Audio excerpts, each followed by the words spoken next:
waife tuba twenda sente batukozesa. Mr. President, nvireyo olwaleero okwanika obuziina obw'opposition. Bantwala e Nairobi bankoba nti ndijja mu idwaliro. Bwe nali nga ndikujja nga ndowooziza nti ndikujja mu idwaliro bansuubiza ebintu bingi. Bwe natuuka eyo kyategeera nti bali kuntwala mu conference. Bwe natuuka mu conference bankoba ebigambo bino nti yogera nti gavumenti neyakutulugunya. Olw'okuba nti nali nzira seeri nga n'egyendi ezira baba wange ezira mama wange, nayogera ebigambo ebyali ku TV mwena mwena bye mwabona. Mr. President, ndikwogera ebigambo bino nga TD oba wendi. Mr. President, ojja kunsonyiwa. Mr. President, netonze baba nsabira irala wendi sawa dino okufuluma abantu abo mbakolere kwebanga nkoza akavuyo kangi nsaba kwetonda olw'okuba nti nonyene property da gavumenti olw'okuba nti twenda nti tuli bulungi. I ended it, Mr. President. Bwe wasonyiwa abayekera ba ADF nze nandidi nti ojja kunsonyiwa. Mr. President, baba wendi wano mama yandeese maze emyaka 3 nga neekwese. Aye mukweka kwange mbayire ndikuvunda ekigere nakobera mama nti mama kanje ndogera amazima munsonyiwe. Mr. President, abasaada bano ab'opposition batukozesa oti bayekera. Mr. President, ebintu byona byona ndakukobera buli kimu bona oba ompayire chansi okwogera ku nniiwe. Mr. President, nizo omuvubuka gwe baata alidde okujja mu nsi yoona yoona okuwa obujulizi nti mu Uganda batuluguna abantu. Mr. President, diniiwe tujja kujja njawo obujulizi ndidde ebintu byona byona ab'opposition bye bakola. Mr. President, nsaba security erijja okunambaku okunkuma kuba ebigambo bino ndibyogera nti bannamawulire ebintu bino boona gye bali bibona. Ekiriiraku TD bwe liba nga neidame lyange ndikulamira wano. Mr. President, oidiife wetuyida gye muli twakoba nti tukyuse bamala batuyita batukoba nti gavumenti nebayise. So Mr. President, drone dobona editwala abantu drone edo dibamu ab'opposition.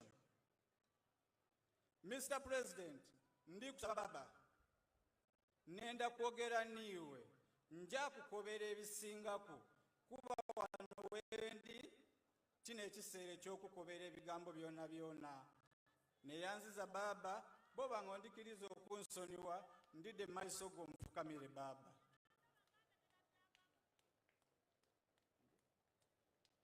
Okugulu kuno kwe nalaga mu mawulire ndikwenda mbasumulira okugulu kuno aye temwesika nenda mube bagumu oti ni basoja.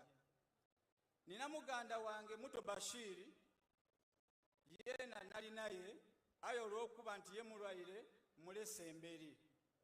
Aye Muto Bashiri mama songa osobola okundikiriza yena yandidye wano.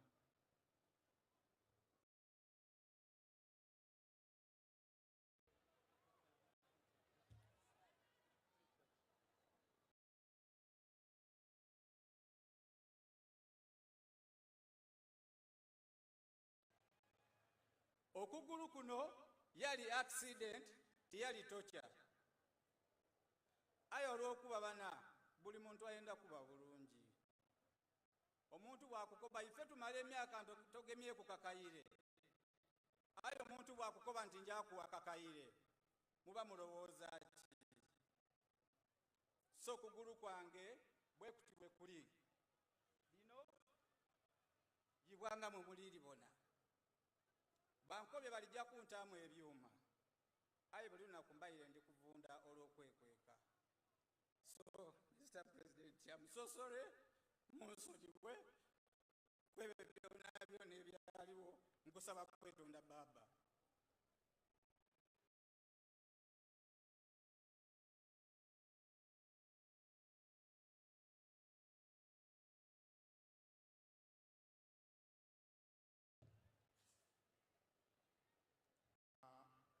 neyanziza ino Mr. President okumpa akakisa okwogera ku eri eiwanga ku byobulimba ebibaire bibitagana amayina gange ninze muto Bashiri banji bali wano bandidi tiri kwetolayo nti ndi kuvaayo buve tubaire ba activities eyo tubaire bwe babaire batweta Mr. President totera bona aye tubaayo tituli ba politician tuba open sawa yona yona aye tubaayo banji inze ndi mulwaire wansigo oba nakosebwa oluuyi luno okuva mu nsamba eyindi oba gyentasobola kwinonola saawa dino we tunaaba tusisinkaine ndakwinonola Mr. President. Mr. President tusaba ekisoniwo bana Uganda nsaba ekisoniwo munsonyiwe ino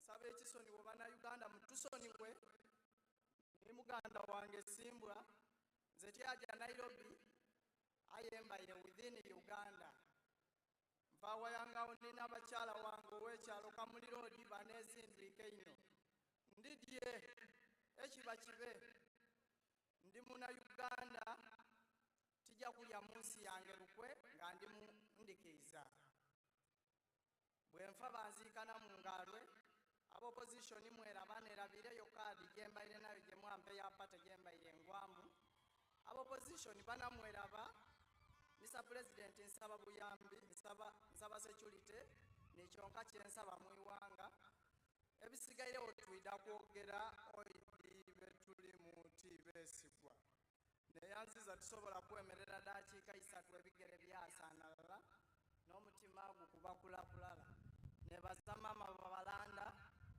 nebaza Nusula nebaza RDC Nusula n'ekirunda nti wenalese ensonga dange nga tuli mu kava badikozeeku neyanziza ino neyanziza abana Uganda abana munsoniwe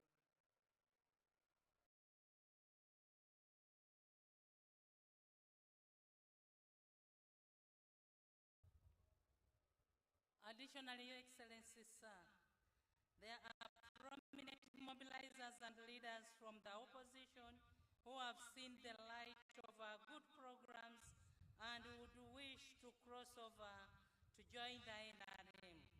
Therefore, as the national chairman of the NRM party, I wish to request that you officially receive them during your regional tour of Busoga.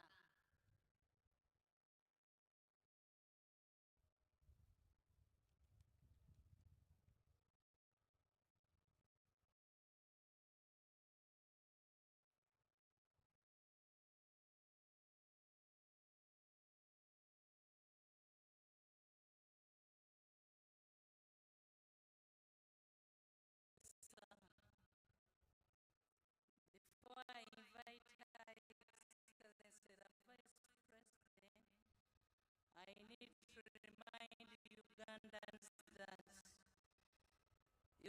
the champion of e-mobility on the African continent, and your efforts in this direction continue to yield excellent results.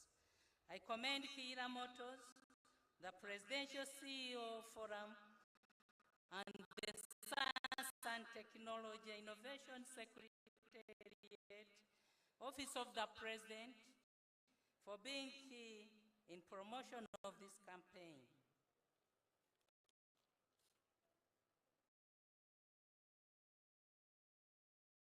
In light of this, Your Excellency, sir, I request you to officially receive a brand new electronic bus donated by Kira Motors to the Patriotism Secretariat, Office of the President, in support of the patriotism campaign, which is championed by you, Your Excellency, sir.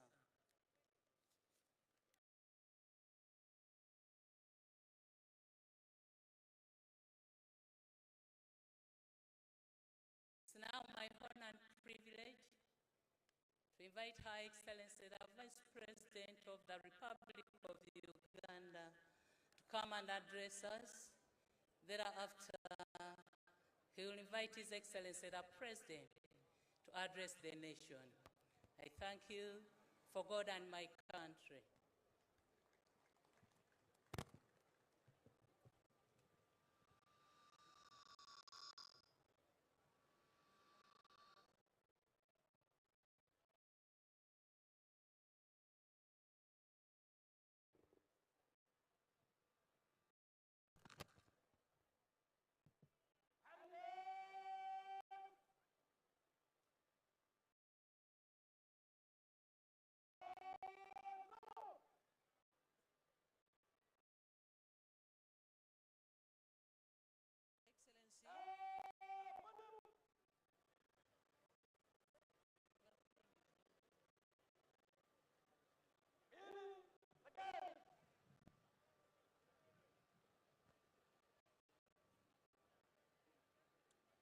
Your Excellency, General Yoweri Kaguta Museveni, the President of the Republic of Uganda,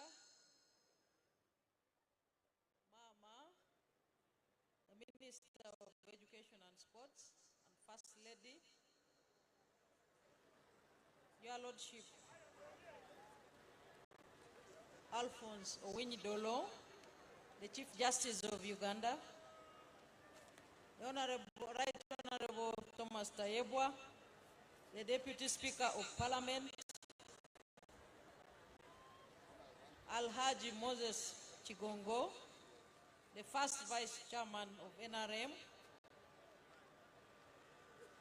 Right Honorable Rukia Nakadama, the Third Deputy Prime Minister, and all ministers present, colleagues, members of Parliament, honorable members of SEC, and indeed all NRM leaders, religious leaders present, cultural leaders present, all the local government leaders present, indeed all the dignitaries in your distinguished capacities, ladies and gentlemen. Mbala mwiza, mwena mwena.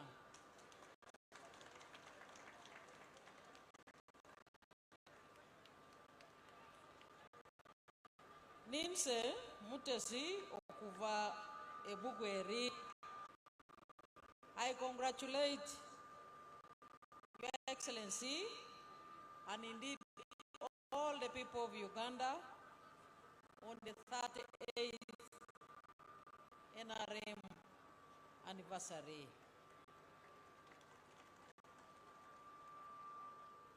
Mbayoza yoza okutuka kumadugu za gano okomuguzi ogwa 38th anniversary mwebale okwaniriza omukulembeze oweihanga ewaka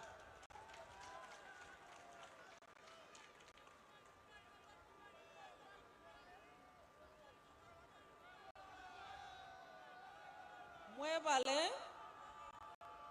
okuwajira NRM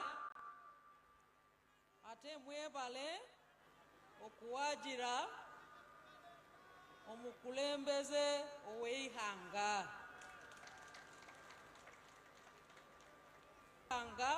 ni 2026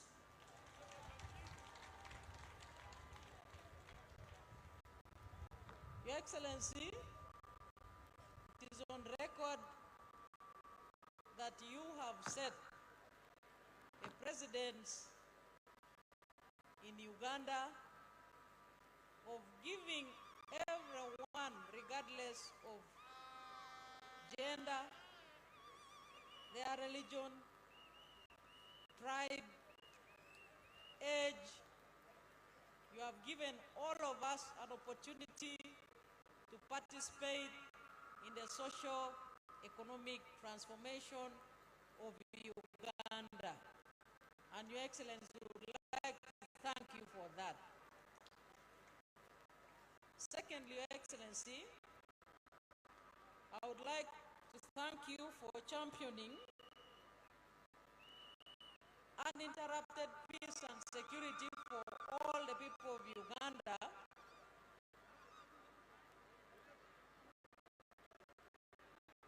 political stability for all the people of Uganda and the region,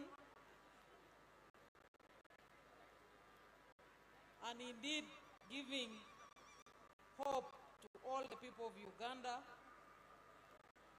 that we are moving from one stage to a better stage. Today, Your Excellency, is a very important day, and I would like to thank you for the message last night on the television, which underscores all the stages and the achievements of NRM government. I would like now to give you a chance to continue interacting with the people of Busoga and indeed the people of Uganda. It is therefore my singular honor and privilege, Your Excellency, to invite you now to come and address the nation. The floor is yours, sir.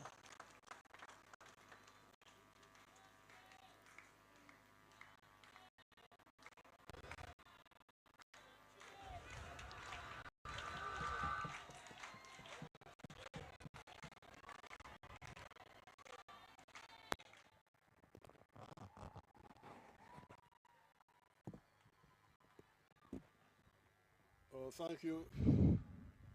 Thank you very much. Sit down, please. Sit down.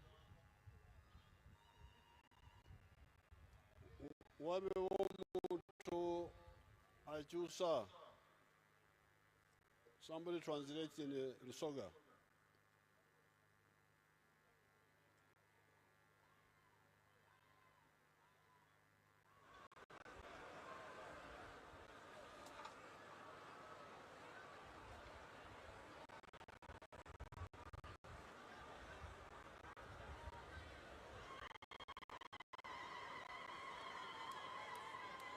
There is somebody.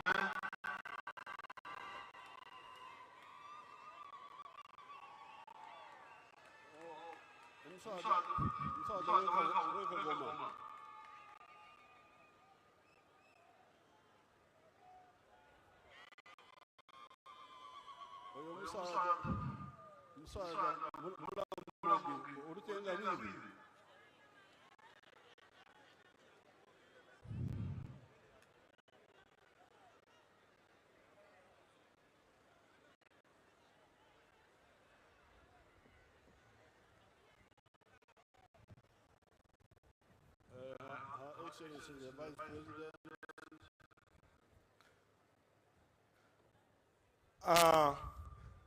o president alikwaniriza o vice president and all the other leaders of the state and the party, n'abakulembeze abandi abakulembeze n'abakulembeze ab'ebibiina the cultural leaders, n'abakulembeze ebyobuwangwa and the religious leaders, n'abakulembeze ab'amadiini and all the wananchi of Busoga, n'abantu mwena mwena ab'e Busoga o pulezidenti ali basugiryaku mukuba mu ngalo mumwanirize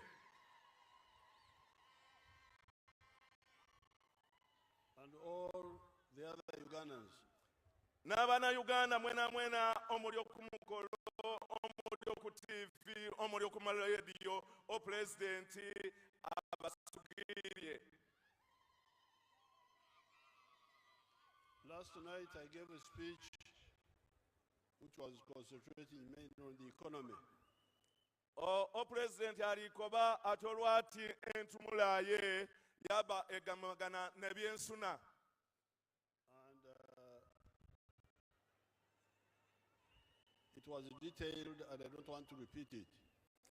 ate ng'ebbayiro eyo ng'eweebwa eyo omubulambulukufu n'olwekyo tajaagiiramu. Siba kobeire ntomusaza agenda olulamugi. Baba lona asobola olukoba. Very good. Olulamugi ndumaite. N'olusoga ndwithi. Byonna. Yesebo baba era kyova obona nti oli Saabalwanyi n'abasoga bakufiirwaku olw'okuba nti enumi Donald lataife president era bali kukoba nti n'enkumi 2026 bakuba ballot paper.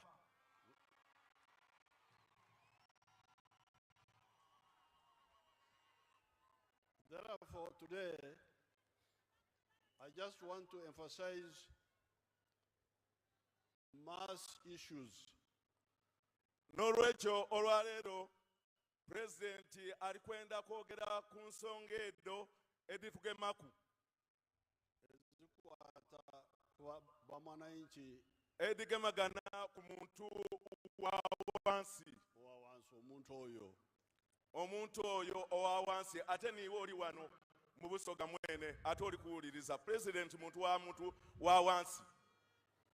Now, when we were coming, we stopped after Nyenga. We stopped there with Mama. Pulezidenti w'abaire ali kwida bemereire ku ngoma z'obita kwenyenga bemereire kwawo. And the wananchi came. Yabaayo abantu abaidye eri omukulembeze ow'eiwanga. And there were many children among the group who gathered there. Wabairewo n'abaana abato ababaire mu gurupu ababaire bakungaine abaidye okubona ku mukulembeze ow'eggwanga. Now, those wananchi are free inspectors of government programs. Nti abantu abo ababulido baidembe okuba nga balondola programs eda government. Basobola kulondora entegeka za government awatali kubasasula. Nti basobola okulondola enteekateeka ya government nga tebabasaswire. Like that group there, like that group which gathered around us. Nga group eyo ebairawo oba eidye eri omukulembeze. I asked them, these children, are they going to school? President ababuuziza nti abaana bano bajja ku masomero era basoma. They said some, but many are not going to school. Abantu bakobye nti abandi bajja amasomero basoma aye abasinga bungi tibasoma. I said, why? President yabuuza nti lwaki? They said because they were sent out of school because of the school fees. Bakobye president nti abaana bano tibasoma olw'okuba abaana bano babagoba ku masomero nga babenda sente ez'okusasula betwidi nga school fees. You remember in 1996, Mwidukira mu 1996 after that election, we introduced UPE. nga tufiire mu kulonda okw'olukumi president Ntwali yaleetawo enkola ey'okusomera obwereere. And we said the money you have been asking for the children to pay, the central government will send it. Don't charge money anymore. Era gavumenti enungi eya President Museveni yattaawo enkola yakoba nti esente ezo mubaire musaba nga musaba abazaire abaana okusasula nga school fees. Timukasasula gavumenti ey'owagati ejja kuba ng'esobola okusasula sente ezo ng'edireeta mu masomero. Era ekikola mukubeko mu ngalo lwekyo. And we have been sending that money. These people can give you the money we have been sending to these districts. Era president alikoba nti gavumenti ebaire eweereza esente edo ku madistricts era ku district edimala nidija mu masomero. But the head teachers and the PTA don't respect that. They take the money but also charge the children. Aye abakulira amasomero n'obukiiko obw'abazaire ekyo tibakiwa kitiibwa oba tibakiteeka mu nkola bajja mu maiso basaba abazaire sente ate nga gavumenti yoona erireeta sente. And that's how the children are expelled from school. Era ekyo nekireeteire abaana okuba nga tibajja mu masomero nga basigaire waka nga tibasoma olw'okuba headmaster basaba abazaire sente ate nga abazaire basira sente. We told these people, stop charging these children money. Owekitiibwa president aliko yakoba abantu bano headmaster n'abakulira amasomero nti mulekere okutooza abantu esente olw'okuba tuleeta ki tubawa sente lwaki kayi mutooza omuntu owa bulindo ekiri sente aye tibakiwulira oba lw'empitu. And if the capitation grant we are sending is not enough, tell us, we send more money so that instead of chasing the children out of school.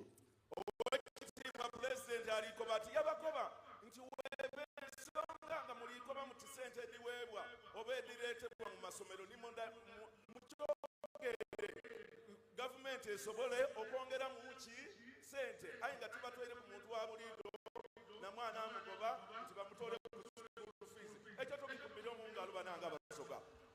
Now, these children of the poor people, if their parents cannot manage, it is the state of Uganda which becomes their parent to look after them. Ati ano era alikoba ate olw'ensonga eyo baana bano ababantu abatasobola kusasula sente kitegeeza ki nti gavumenti niyo erina okuyingirawo okuboneka nti eyambaku oba esasula ekyo omuzaire kyeyandisasulire. Uganda yefuuka omuzaire w'omwana w'omunaku. Uganda ate ekulemberwa President Museveni nefuuka omuzaire ow'omwana ow'omunaku. So abanaku President Museveni akobye nti Uganda neina ofuuka ate ekulemberwa ye Saabalwanyi. So, in the coming financial year, n'olwekyo mu mwaka ogw'ebyesente oguli kuyida of 2024, 2025, or 2020, that one of those years, omwaka ogw'ebyesente gwe tuyinza okuba ogw'enkumi ebibiri 24 2025 or the one after that. oba nejiririra. We are going to start a new campaign on this issue. Tuja President Akobye ajatandika campaign empyaka olwebyo ate mumwidi ye kasita atandika oba yali n'abantu 27 yawangula olutalo n'ekiki omulema mumukubire mu ngalo. Now, but I want support from all of you. Ayo wekitiibwa President alikoba ati ng'ebyo tunaabigusa tulina okugemera walala twena ng'abaana Uganda, so that we don't tolerate anybody who undermines that program. olw'okuba nti nga twetaaga okigemera walala nga titunigira ku muntu liiso yena oyo ali kwenda porogaramu lino obutatuukirira. Then, so this was free information from the Wananchi whom we saw at Nyenga. Gano gabaire mawulire okuva mu bantu ababaire enyenga abamiitize oba abasitopinze President Museveni. Then Mama Janet asked them, said, but have you started using the PDM money? Then omukaire Janet amaze yababuuza nti aye mutandise okukozesa sente dino detuwa kumiruka. They said, tuzuulira buwulizi naye tuzirabangako. That they don't know why said they just hear about the parish development model money. So Mama Janet said she's going to go back there, that particular place. Nto omukaire Janet akobye nti kyetaagisa okuyira yenyenga okuboneka nti ekintu ekyo bakinogera idagala. With the MP of the area. Ni member wa parliament owekiketeze ekyo. Then to find out what happened to the money for that parish. Okuboneka nti tutegeera kiki ekyatuuka ku sente edo omuluko ogwo. That was free intelligence from the Wananchi. Ago gabayira amawulire ag'obwereere okuva ku muntu wa buliido ekiraga nti President Museveni agiira irala paka ku muntu waki. Just by stopping you on the road without a plan, they give you all the information. Ukuba President ayemereire ku bwemerero ku ngira nga takibaire nakyo mu birowoozo mu plani de nti nja kwemerera kwabo ayi wayemereire kwati yafuna amawulire ag'obwereere agagema ku bantu be. Then they told me that this road, bamukobye nti ekiketezo kino, that new road from the bridge to Mukono through Buyukwe, ekyo kitegeeza okuva ku lutindo lwaife eidinda okubitira irala paka Mukono ni Buyukwe, that it was finished 2 years ago, but already potholes have started developing. Oluguudo lwaife olwo okubita omwo nti lwakabaawo okubwa myaka 2 aye essaawa eno olubitamu mutandise kuba biina muli kuba no President ali kulingirira okukyeko kigemera kimuntu waki owa wansi baba webale ino era omusikalenga omu Uganda okubala otupepa oyisa kubona obwotwisa okuba obululu. And indeed, when I was driving, I started seeing the potholes in the new road. I started seeing those potholes. I had not attended to them, but when they told me, I saw some between Nyenga and the bridge, the Nairo bridge. Era owekitiibwa President alikoba nti abaire takitaire kwino birowoozo aye abantu bano bamaze nibamuwa amawulire yeena agiire ng'akiringirira yabona ebiina ebiri mu luguudo oluki oluyaka okusingira irala okuva Enyenga otuukira irala ku lutindo lwaife. So I wanted General Katumba to go on that road. And what happened? We have just finished that road. Era President alikoba alagira ogeno ominisita ow'entambula n'amakolero nti ataka yabeyo abone enguudo ekyo era baba kansabe ogeno era eyamala abiteko kwamba koti paka embulamu tirona alubone. So therefore, the points I want to emphasize No Rachel, a point o president ejatakire okuteeka kuino eisira. is number one, education for our children. Esooka nti n'okusoma okw'abaana baife bona bona mu Uganda. And in the government schools, we introduce free education, it must be implemented. Ate nga mu masomero aga gavumenti mwayitamu okusomera obwereere ekiina oteekebwa mu nkola. Those people at Nyanga started telling me about nurseries and so on. I said, "Bya nurseries sigenda kubiyingira musibisobola." Owekitiibwa pulezidenti aliko bati abantu abo abayirenyenga batandise omukoba ku masomero gano agatandikirwa ku aga nasale agatandikira mu ag'abaana abato. Ayi pulezidenti akobye ati ekyo nkizira ku ssaawa eno ndi eno mu primary na secondary n'okweyongerayo. Me, I start with the primary P1 wentandikira. Pulezidenti owekitiibwa gavumenti ye etandikira mu P1 n'okweyongera. This is the war I'm fighting.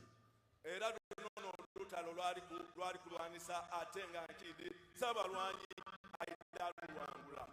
Then the next one is wealth creation in the homes. Ekiiraku n'okuboneka obukombe mu maka agaife, obukombe oba obugayiga mu maka gaife oba mu nnyumba daife. This is where PDM comes in, Wano sente ediida ku muluka wediidiramu, where Emyoga come in. n'emyoga dona wedingiriramu. I will come back to Busoga for a zone tour. We shall talk more about that. Banamukuba ekyo mu ngalo pulezidenti akobera aliko abakwira omu Busoga buli musogo wooli okuba mu ngalo o pulezidenti aliko bana teri kubona ngalo gye muli kubanga Busoga n'enduulu akazira ak'ebusoga kemubemu kubeku nze kankubeko Omuntu omulamu bwatyo bwakyamusa abantu. Now the third one ekyokusatu is health. kigemagana n'ebyobulamu. It seems there is some issue also with the Amadagara Marwaro. Owekitiibwa pulezidenti alikoba nti waliwo ensonga n'amadagala ya babanga woolikoba waliwo ensonga egemagana n'eddagala okuba mu malwaliro gaife. But that one also we are going to check. Owekitiibwa pulezidenti alikoba ati ekyo kyona ajja kikekingako oba ajja kirondoola abone lwaki. That group told me about the Marwaro and some issue of the drugs. Era abantu abo ababayirenyenga bakobye pulezidenti bamukobera ebigemagana n'amalwaliro n'eddagala mu malwaliro. So it is easy to find out who is doing what in the villages. Owekitiibwa pulezidenti alikoba ati kyangu ino okinoonendereza okubona nani alikola ki, nani ali kuyingizaamu ki, nani atalikola ki. Now the other issue is peace. Ekiiraku ne okuba nga tuba n'emirembe. That one we are working on. The army is involved. I'm always directly involved. That one is moving well. Era ekyo ndowooza twena tukiikirira Uganda tukiikiriza nti okuba n'emirembe amagye gaife galikola bulungi. Ate baba amagye poliisi gafuuka ga Uganda ga buliido. Tini galege twaboneranga mu motoka abantu bagatya. Gano oba ni jeno yaba otiti jeno olw'okuba wagata mu discipline. Webale baba abasoga bakulage okwebasa kwekyo. In spite of the bad situation in Congo, in Somalia, in South Sudan, and the infiltrations which we get from there once in a while, the Uganda is very peaceful. Akobye ng'otwaire ku embeera edindi ediri mu nsi edituliraine nga South Sudan mu Congo ediddawo olumu n'olumu aye okutwalira owalala tuyinza okuba nti mu mbeera ey'obutebenkevu tuli bulungi nnyo. Now, then the next issue of the masses are the jobs for the young people. President akobye nga tutoiraku ebyo byonna byonna byotwakabala ekintu ekindi ekigemaku ate nga kigemaku buli muntu wa bulido n'okuboneka nti abavubuka n'abanayuganda bafune emirimu n'ensonga ey'emirimu. And on one of the speeches, I told you that if you adopt the method of commercial agriculture on a small scale, like the model of Mr. Nyakana in Fort Portal. Owekitiibwa President alikoba nti lumu we yali alikwogera yatukoba ku ati ngoli tukopa enima ey'okuboneka nti tokolerera kida kyonka aye olima ebyo byotundaku ekyoboneraku atuwayireku nga onakanya okuzwa omufotofoto eyo mu wesitani olima olunda byotundaku ate ebirimu ekibalo olikuwulira nga olima watundaku ate ng'otayiremu ekibalo olima n'okulunda n'okwaya okulima n'okwaya byonna byonna ate ng'obitayiremu ekiki ekibalo. You can, like Nyakana in Fort Portal, is employing 10 people. I think omukulu Nyakana okuva mu Western e Fort Portal yawa emirimu abantu nga 10. Now, we have got like 9 million families in Uganda. Mu Uganda tulina nga families oba amayumba oba amaka nga emiliyoni 9. Let's say the ones in the villages are 7 million. Singa tukoba nti amaka ago agali mu byalo singa gaba emiliyoni nga 7. And most of them have land. Ate nga bona baine eitaka. If each one employs 10 people, singa emiliyoni edo omusanvu ediri mu byalo singa buli family oba maka singa gawe emirimu abantu nga 10, we shall have 70 million jobs, more than the population of Uganda. tuba nga tulina emirimu emiliyoni 7 okusingaku obungi obw'abantu abali mu Uganda. We shall have to import workers from other countries. Era kinaba kisaba nti tufuneku abakozi okuva mu nsi edindi edituliraine ne mu nsi yona yona. And it has happened before, because when the British introduced coffee here and cotton, we didn't have enough workers. Owekitiibwa President alikoba nti kyaliwoku abakulembeze bale abaida abazungu nga bakaidanga muno webaleeta emwani titwalina bantu basobola kola abamalayo mu Uganda baali batono kyekitegeeza kyali kwogeraku nti tikibangawoku kisoboka okubaawo. People to work in the Bikado. We had to get people from Rwanda, from Burundi, to come and work in the sugar cane, to come and work in the coffee, in the cotton. Owekitiibwa President alikoba ati abantu twafunanga abantu kuva mu Rwanda, kuva mu Burundi okwida okola mu masamba gaife ag'ebikado n'amasamba gaife agapamba n'ag'emwani. Now, those are the 5 points which can concern most the Wananchi. Edo n'ensonga 5 edigema ku muntu owa bulido. Free education, okubanga abantu abaana basomerera bwerere, wealth creation in the homes with the Chibaro, obukombe mu maka ate ng'otairemu ekibalo. Health, stopping the stealing of drugs in hospitals.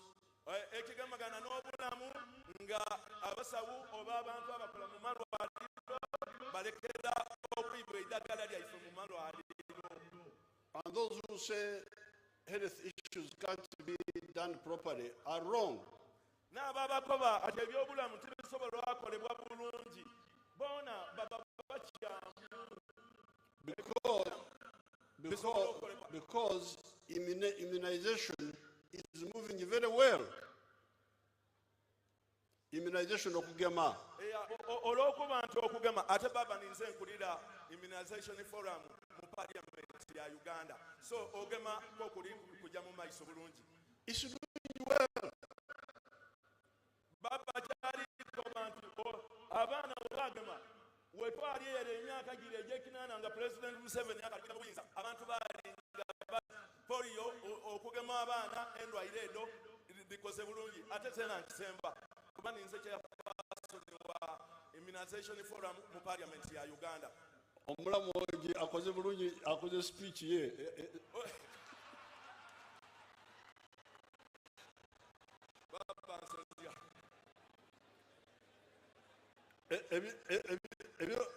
Ebyokutafuta aviireku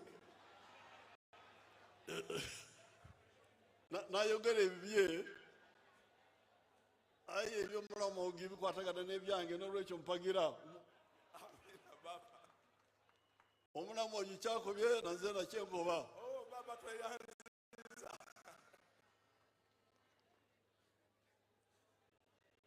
As he was saying, some of the diseases have disappeared.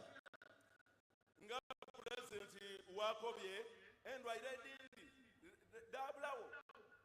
Polio disappeared, measles disappeared. Polio yabulawo. Olunkusense lwabulawo. We are now telling the young girls about the kokoro, the cancer of the uterus. Sawa eno president alikoba nti government eribanga ekobera abaana abato abaisuka abawala okundwairo ya cancer owana baana. All those are doing very well. Awona birikola bulungi. So if vaccination can do well, oba okugema n'olwekyo oba okugema kisobola okola obulungi, why can't treatment do well? Lwaki okwidandaba tikusobola kukola bulungi? The problem is only in stealing drugs. Ekizibu wekiri kiri mu kuyiba iddagala. I think vaccines are very difficult to steal. Ndowooza eddagala ery'okugema ti lyangu bya kuyiba. Because it needs cold storage and so on. Olw'okuba nti byenda olitereka obulungi nga mafriji n'ebindi. So therefore, we shall have to get a solution for the the treatment side, the curative side of health care.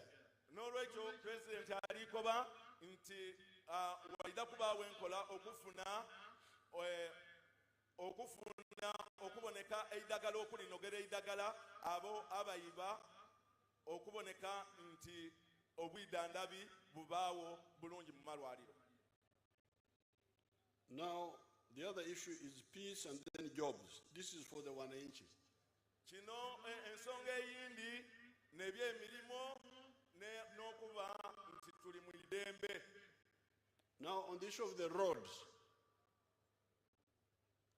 President alikoba ati ku nsonga egemagana n'enguudo. the roads here in Busoga, there are many roads which we want to do, but we shall start with some major ones which we have been trying to work on for a long time.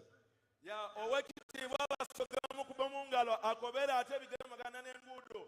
Wano mu Busoga waliwo enguudo egirina okolebwaku aye twaba atandika n'egyo egisinga obunene ng'okuzwa okwambaka otyembulamu ti baba olwo nga lunene.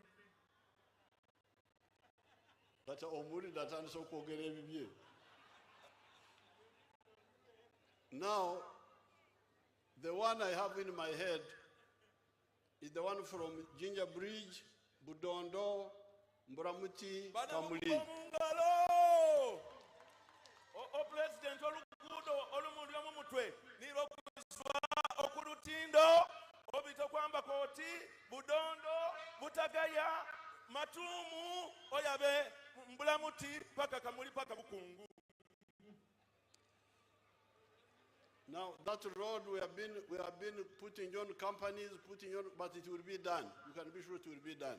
Nti oluguudo babaire batangawo abajo olukola company ayera luida kolebwa baba webale ino. I haven't checked the latest, but it will be done. It's one of our priorities. O president akobera oluguudo ni lwokunguudo egisooka era lwabakola nankubadde ali kwabakyekinga. Now, then there's the road from Kamuli to Bukungu. Oluguudo okuva Kamuli paka Bukungu. That one must be done. We have been talking about it for a long time. Nti lwona lwogeirwaku okumala ebbanga inene era lwona luteekeirwa okuba nga lukolebwa. Then there's a road from Iganga through Luka to Kamuli and Kaliro, I think. Ya obabaliko ateriyo oluguudo okuva Iganga obiteruka obite Kaliro obito mu Kaliro mekaiso tuukire kimwe Kamuli oluguudo olwo enamado okupewa baba titaka mwongera mu byanga. So I know there are other roads, but if we could do those first.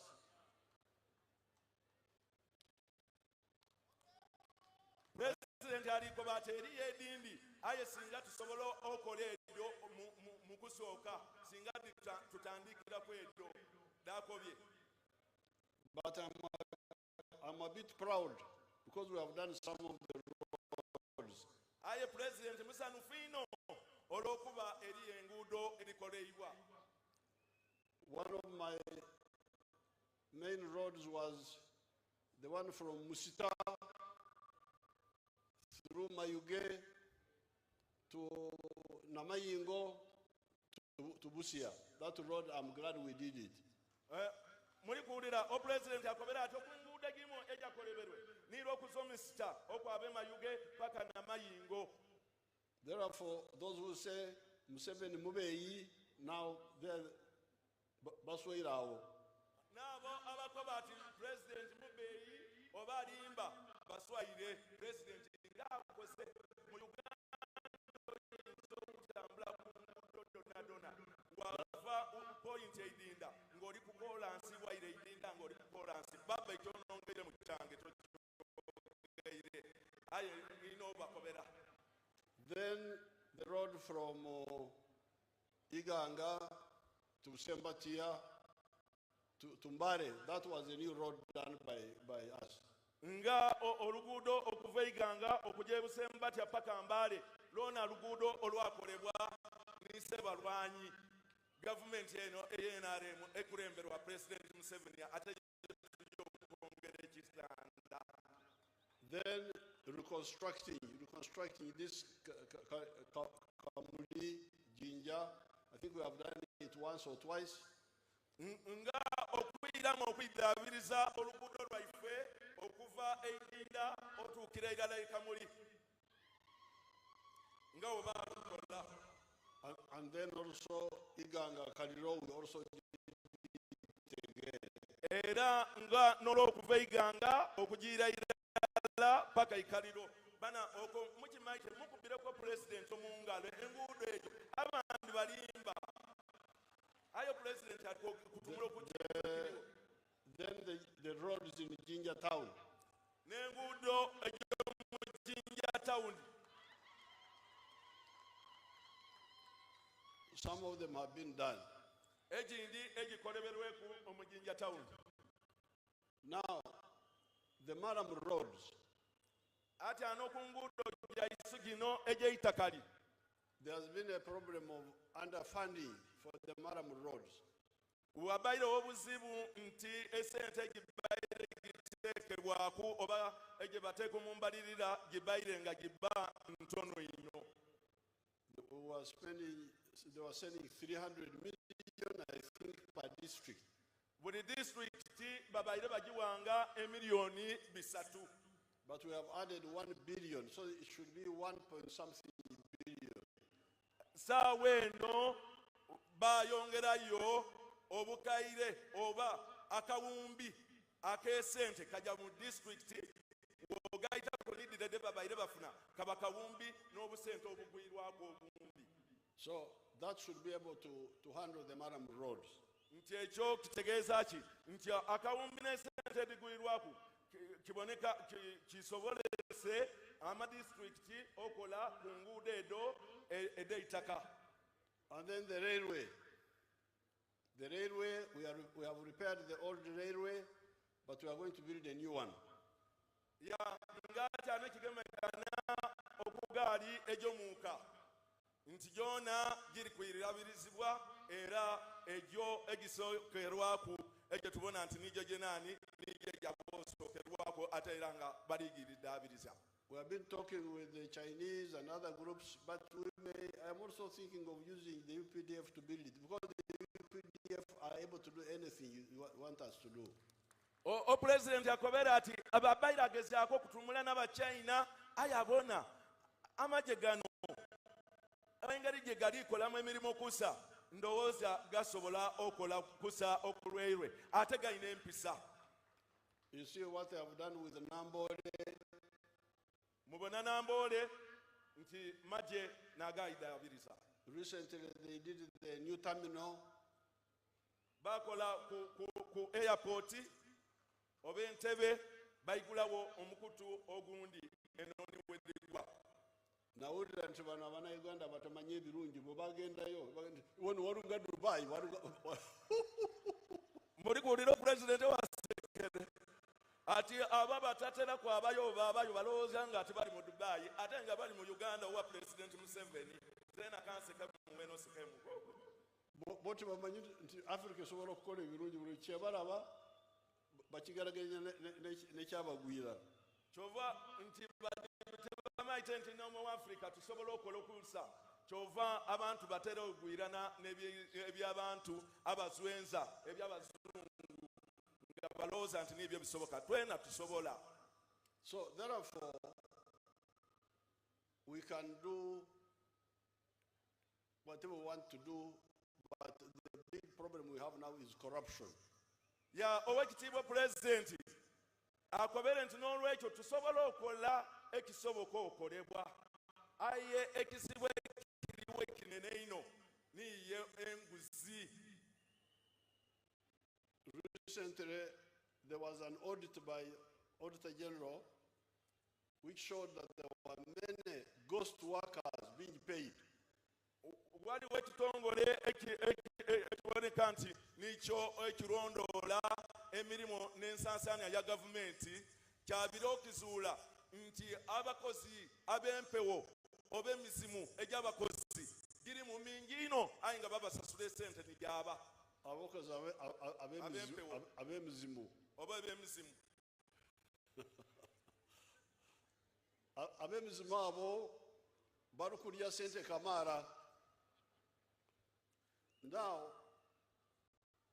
the ghost workers are taking a lot of money. I saw that the Committee of Parliament is going to, I don't know what, no, Committee of Parliament, once you are a thief, you are a criminal, CID will move in and deal with them. Ate obukiiko bwa Parliament bwabaire bukoma nti bwakola ayo President nakoba ati bomwibi oleke abagemaganya amateeka epoliisi naki bakingiremu baboneke nti iwe omulyake bakukolaku. If the Auditor General has shown that, then the next stage should be CID, not political, because political would have been bypassed by that time. Kidi ekitongole ekiba kitulagira ekyo kitegeeza nti ekiyiririra tweba twetaagisa CID oba bambega aba gavumenti oba aba poliisi ogemaganya ekintu ekyo so tibaba obufuzi kuba byoba obufuzi balina engeri gye bagemamu ebyabwe. Now, what these young people were saying, Simba and the other one, about the opposition, this one we know, we in the security system.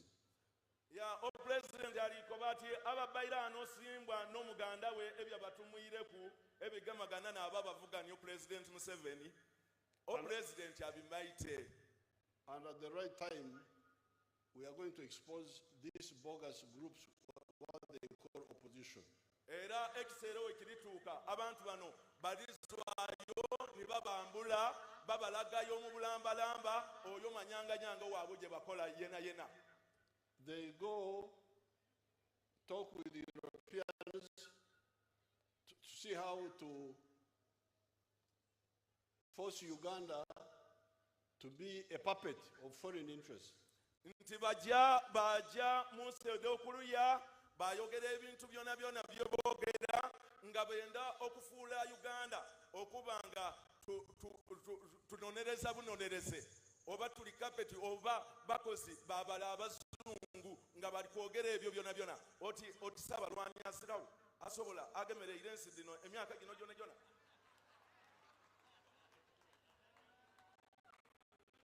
Omunyankole says Omunyankole akoba eri olugero lw'Ekinyankole. Kibwa nkurata okugoberera omuntu ng'embwa bwegoberera mukama wayo. Kibwa nkurata.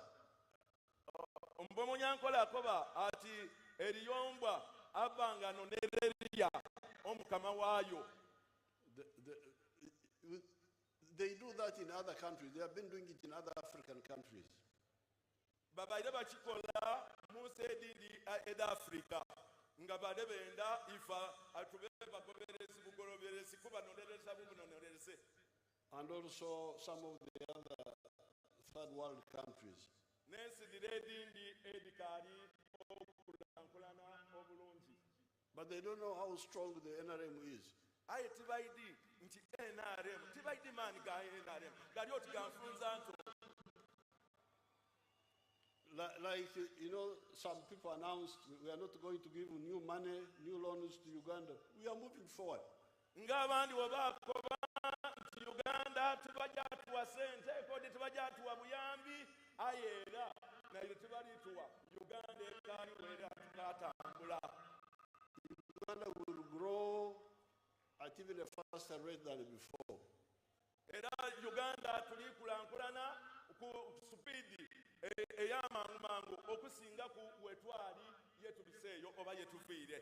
Because the strength we built it by ourselves. Olwokuba obuvumu bwaife bwe tuzimbye tubuzimbye ku musingi gwaife beene.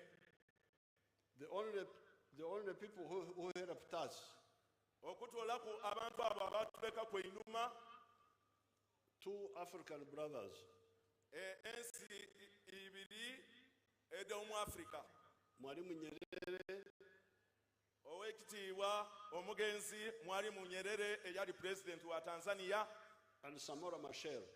ne Samora Machel. That's all. N'abo bonka. All the others, if you want to help, you help. If you don't want, bye-bye. So ababakoba oba benda otwamba batwambe oba tibenda byaibwe Saabalwanyi aliwo aida kukulankulanya ensi eno. Therefore,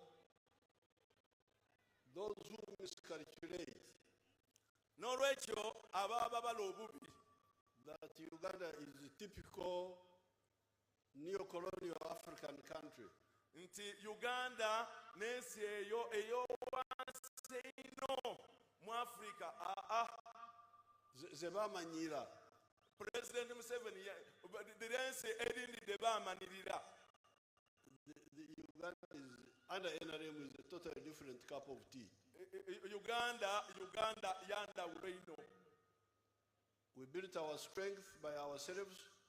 Obuvumu bwaife twabuzimba beene. we can defeat anybody who challenges us here in Uganda. era eyepankira ku Uganda yena tusobola omukuba oba omumalawo oba omuwangula regardless of who backs him.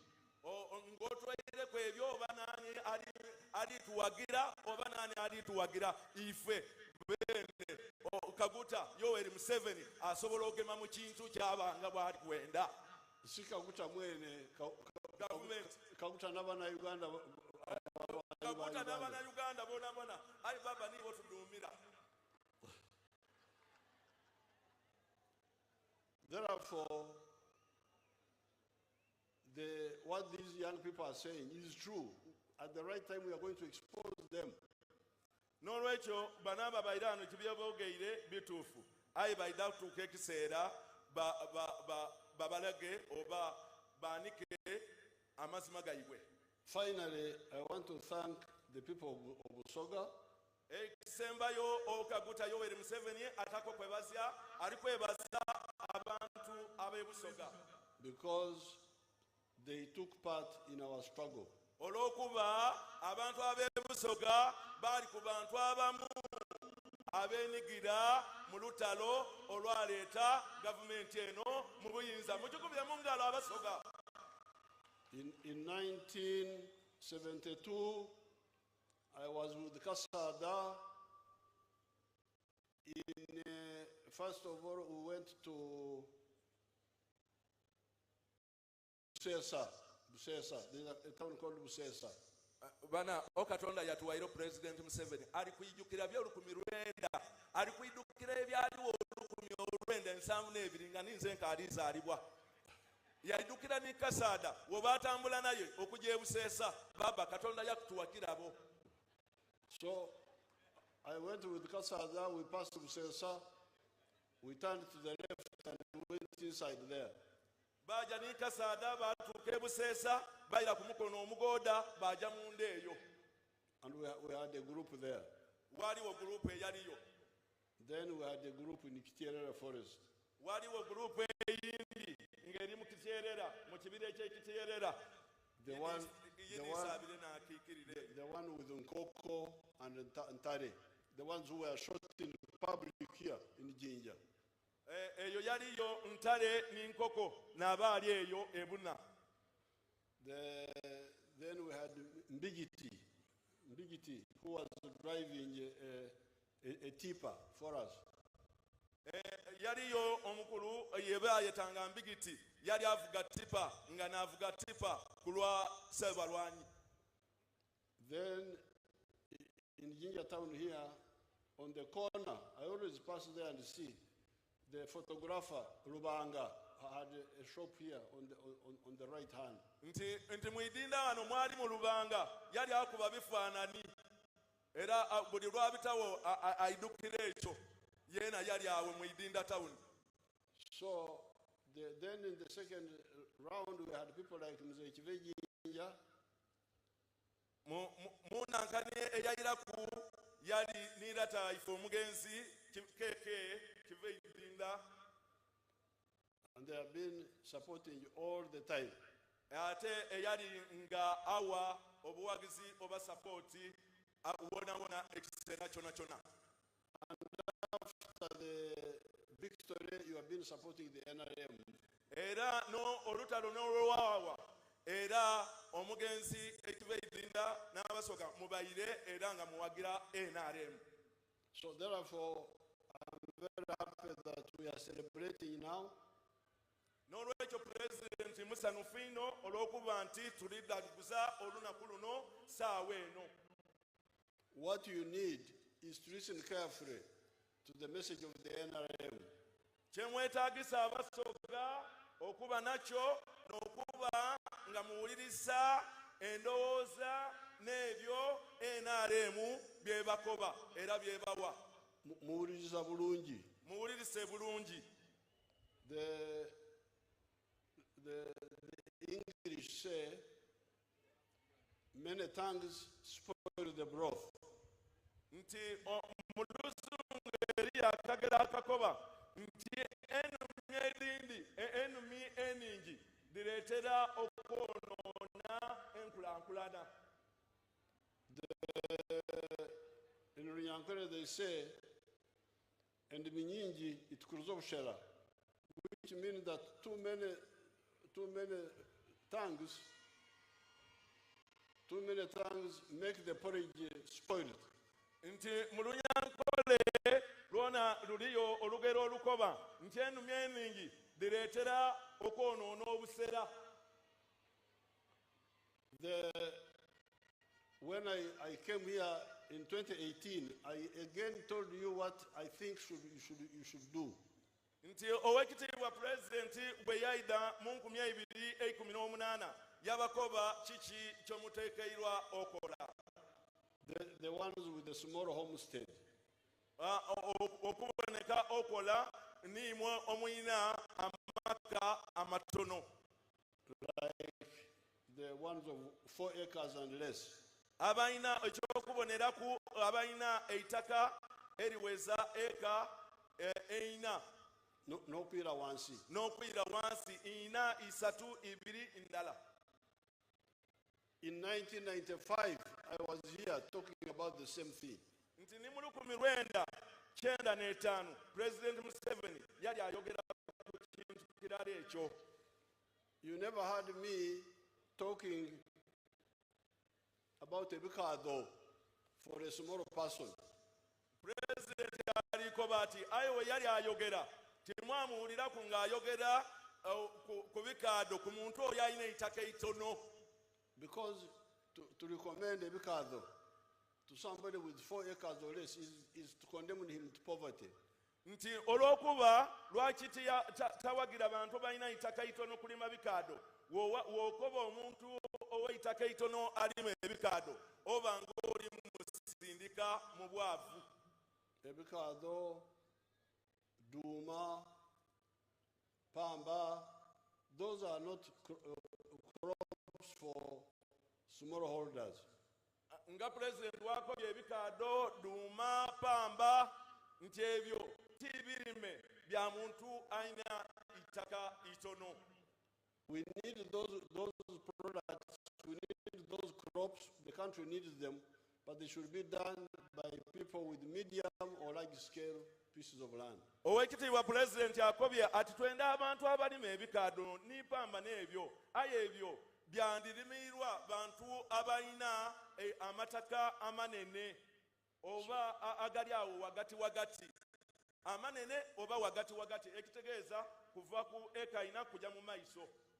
For the small pieces of land, we recommended number 1, coffee, if the coffee can grow. Imwe omuyina eitaka itono eka ng'eyina n'okuyika wansi.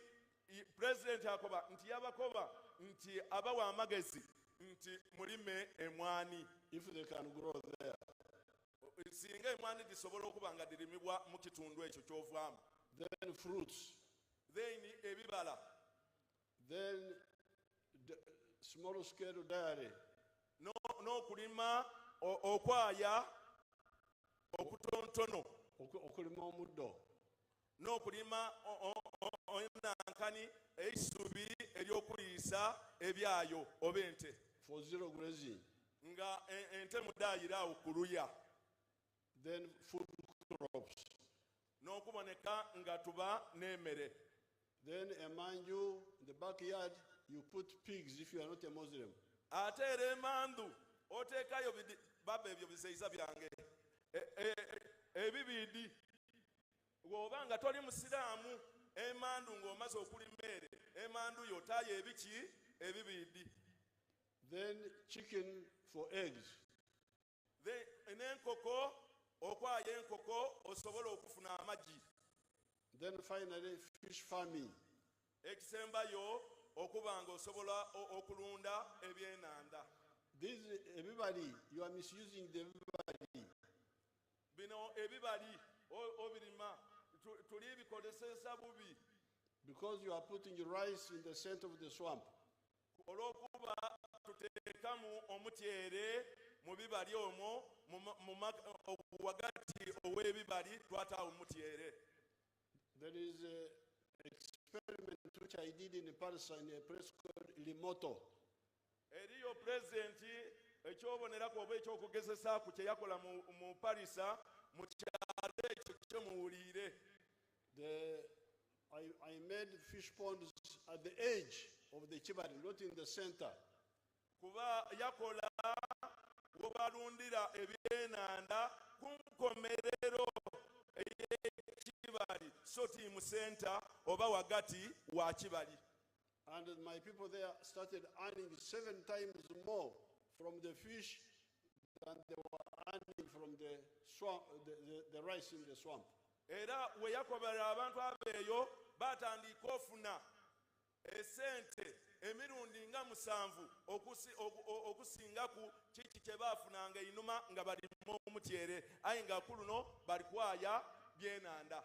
So you can have fish farming which is also friendly with the environment. N'olwekyo tusobola okuba nga twaya ebyenanda ate nga mumukidi nti okwaya ebyenanda byona mikwano oba bireeta bigemerera environment okuba nga ebaawo. Baba bano basomere newenjira mu environment ninkikoba nti environment bamaite UPA wamuleetere ate basomereira. Then the bibali will come back and have water. N'olwekyo ebibali bidda kuyirawo bisobola okuba nga biba n'amaadi. And the water now we can pump it to the dry land for irrigation. Mu bibali bino we munayira amaadi kitegeeza nti tusobola okupampinga oba okuba amaadi ago gava mu bibali gajja ku bukalu tusobole okufukirira ebirime byaife. How can you say we are going for irrigation when you are drying all the bibali? Where will you get the water from? Owekitiibwa pulezidenti alikoba ate oyinza otya okukoba nti tujja kufukirira ebirime byaife aye ng'ate ebibali tuli bikasa. So the seventh activity which is a high value is fish farming. N'olwekyo ekintu ekyokola ekyomusanvu ekiri ku omuwendo era kyoyinza ofunamu n'okuboneka nti oyaya ebyenanda. Sikoberangako omunaku nti lima duuma, lima ebikaado, lima pamba. President Museveni alikoba nti takobanga kubanaku nti mulime ebikaado oba pamba. Ebikaado, pamba, this one, duuma. Even nente zaife Ensoga oba Enyankore ebyo byonna byetaaga eddene. Nti nowediba ente daife the local breeds. Yes. The president is talking about the local breeds. The Kisoga cows. They need big land. They need big etagisa eitaka inene. So therefore I'm coming back to again talk about this and also check what's happening. Nti president ajja kuyira era tulida kwogera ku bintu ebyo. Mwebale ino Kibumba abakuume. Nti mwebale ino Katonda abakuume. Baba zena webale ino kunjikirira okubanga nsobola okuyiramu. Webale ino webale kuyiza. Ate njagala kwebaza omulamu ojo okukola speech eyiye wakati weyange. Baba neyanzirye. Aye ebyomulamu ogire byange bibadde bigemagana. Yesewo neyanziza baba.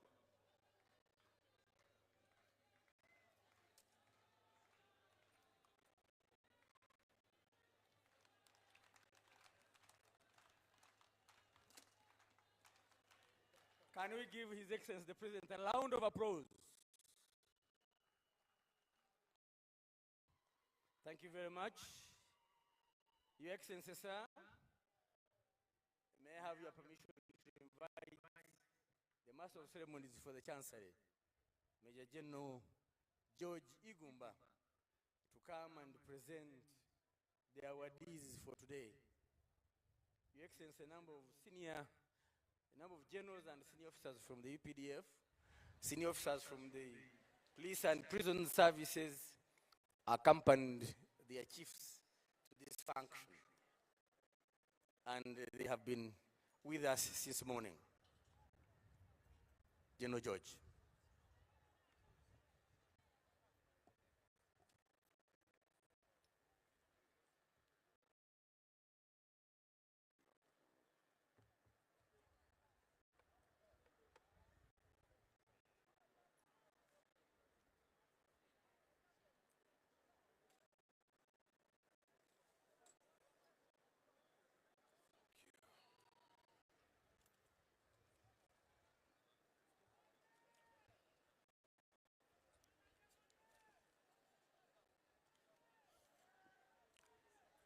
Your Excellency, the President of the Republic of Uganda and Commander-in-Chief of the Uganda People's Defense Forces,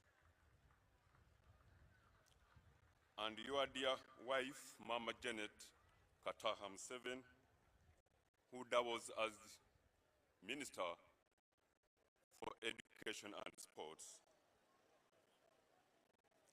Her Excellency, the Vice President of the Republic of Uganda, Right Honorable Deputy Speaker of Parliament,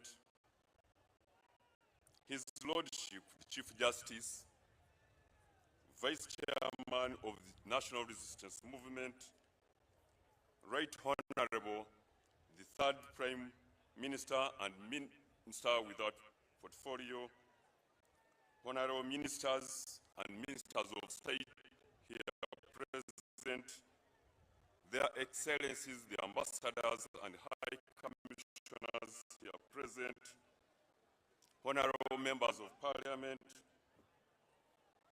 religious leaders, cultural leaders or their representatives, service chiefs, distinguished invited guests, ladies and gentlemen, good afternoon. Your Excellency, will you permit me, before I may proceed with my presentation, to most heartily congratulate you upon your unanimous election a couple of hours ago to the coveted stewardship of the world's body, the Non-Aligned Movement. Congratulations, Your Excellency. Now, on this 38th National Resistance Movement Army Victory Day anniversary celebrations, His Excellency the President of the Republic of Uganda is pleased to recognize by award of medals of honor to deserving citizens of Uganda. To do the presentation of the 52 of them is me, Major General George Igumba, the Master of Ceremonies for the Chancellery, as per Section 14(1) and 2 of the National Honors and Awards Act 2001 as amended.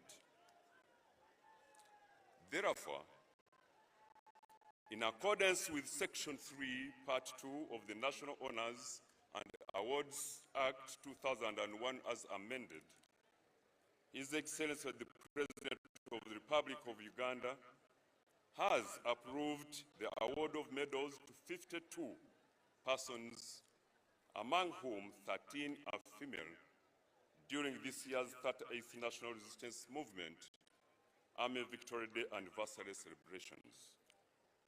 The medals are in the categories of the Distinguished Order of the Nile, First Class, Grand Commander, the Distinguished Order of the Crested Crane, Fourth Class Officer, the Exemplary Service Order, Second Class, the Personal Sacrifice Medal, the Honorary Medal, the Long Service with Good Conduct Gold, 30 years plus, the Gallantry Star Medal, the Meritorious Service Medal, the Masaba Star Medal, the Royal Triangle Medal, the Nalubali Medal, and the 60th Anniversary Diamond Jubilee Medal. The names of the 52 awardees were duly considered by the Presidential Awards Committee, comprising of 9 eminent persons, with Ambassador Beatrice Wabdea as the chairperson and Hajat Zamina Malole as the secretary, under the aegis of the Minister for the Presidency, Honorable Mile Babikie Babalanda. Now, the award of the Distinguished Order of the Nile. Pursuant to Section 3.2, Second Schedule, Part 1 of the National Honors and Awards Act 2001 as amended, the Distinguished Order of the Nile First Class Grand Commander is awarded to a person who excels in production, research, economic development, social or cultural enterprises, while promoting Uganda abroad through artistic, scientific, or cultural work by working in the public service, being a member of a cultural, religious, academic, or scientific institution, being a member of the public or private sector, being a traditional leader or community leader, or being a distinguished member of a visiting cultural delegation. The only awardee for today who has been duly approved is none other than His Royal Highness Henry Wako Mloch. May his soul rest in peace. Who was born on February 18, 1921 to Owekitiibwa Ezekiel Tenua Wako and Unia Nachibande from Kaliro District.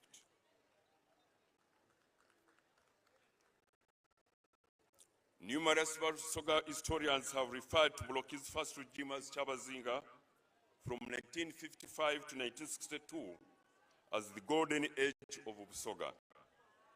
The Busoga government of the time was under the leadership of highly educated persons who engineered numerous socio-economic development programs for Busoga, including but not limited to promoting coffee and cotton production with increased family incomes, and helped Busoga Growers Cooperative Union to grow as a formidable and well-managed economic organization.